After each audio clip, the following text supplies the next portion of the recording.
കാട്ടുപരുത്തി. പരുത്തി തുണി ഉണ്ടാക്കുന്നതിനുള്ള വിഭവമായ കാട്ടുപരുത്തി കേരളത്തിൽ വിരളമാണെങ്കിലും അതിൻ്റെ തൈകൾ ഷൊർണൂരിനടുത്തുള്ള ഹോർത്തൂസ് മലബാറിക്കസ് ബൊട്ടാണിക്കൽ ഗാർഡനിൽ നട്ടുവളർത്തുകയാണ്.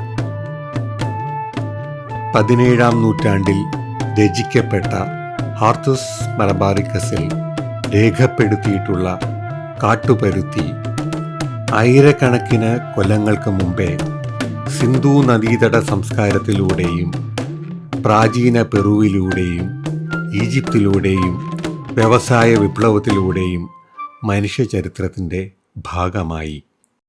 ഇതിൻ്റെ ഇല പാലിൽ അരച്ച് തലവേദനയ്ക്ക് ഉപയോഗിച്ചിരുന്നതായി, അതുപോലെ ഇതിൻ്റെ കായ വായിൽ വരുന്ന അൾസറിന് എതിരെ ഉപയോഗിച്ചിരുന്നതായും ഹോർത്തൂസ് മലബാറിക്കസ് പറയുന്നു.